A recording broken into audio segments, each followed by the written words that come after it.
There's been some discussion on how to manage your classroom technology life cycle. So I thought I'd show my spreadsheet and how I manage it. Now, I've created this spreadsheet years ago. Now, for this example, I scrubbed any proprietary information, our buildings, our budgets. So I just made it generic. So building A, B, C, and D, the room number, the classroom type. So the room type, I manage the classrooms, instructional labs, and open labs. So I have those by category, which I can sort. So what you're seeing here is one classroom, like a typical standard classroom. And then in the description, I have it broken down into systems or groups of equipment. Instead of listing each piece of equipment from a budgetary standpoint, that's tough to maintain, and it's really not necessary. So like the video switching system here, that's going to consist of the touch panel, the processor, video switcher, amp, everything that's kind of the core of the classroom system. A data projector is going to be the data projector, the mounting equipment.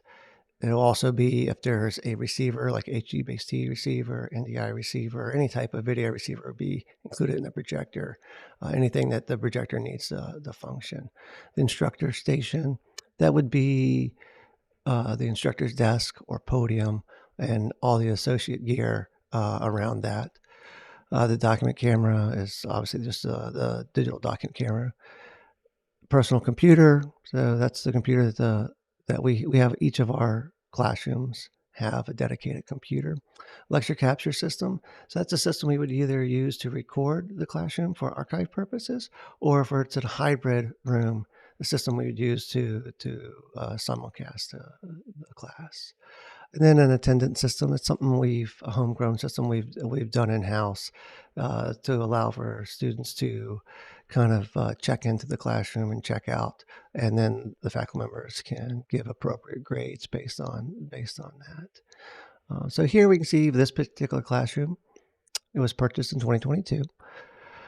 Here's each life cycle of each component. So if I want to just life cycle the video system every 6 years, you can see that that's the average cost I'm getting.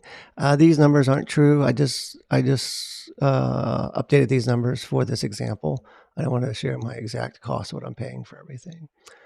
So in 2022, you can see that was the cost. So about $27,000. Really in the probably mid 30s is what I'm really in from a typical classroom. So these estimates I probably went a little too low. But just to give you an example of how to use this the spreadsheet. So every 6 years, you can see that's when it's going to be time to life cycle. And you're probably noticing that that's not 7,400. Well, with what's been happening in the industry with inflation, I've went ahead and added a 2% markup for every year. So by that year, we're in 12% markup. So that's where my budget request is going to be, is 12% more than what we were in 2022. That's just to help with inflation.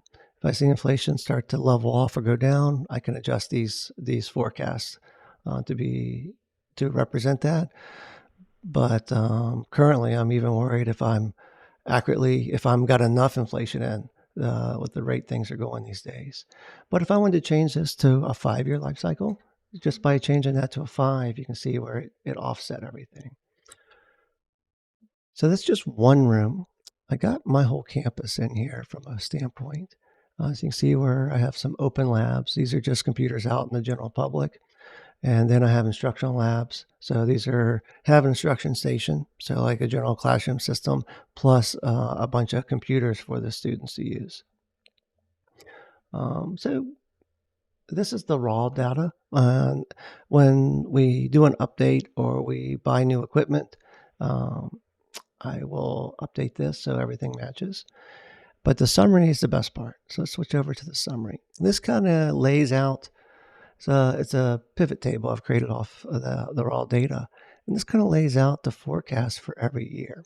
And I try to provide a 10-year budget forecast when I do my budget.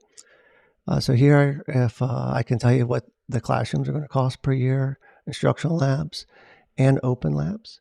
And again, get a good idea of what the total cost is per year. So for this example, again, these are all example numbers, was a little over 822,000 for 2023.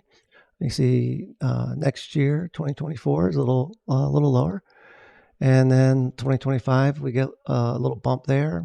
Then we get a lower in 2026, and then a big 1.2 million in 2027.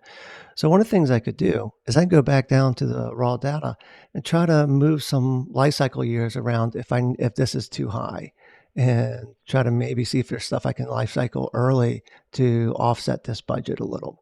And you can see it's just an open lab. One of our large open labs just hit on that life cycle. So, and classrooms is a little large too that year. And a lot of those classrooms is when we bring up a new building, that whole building life cycles at the same time.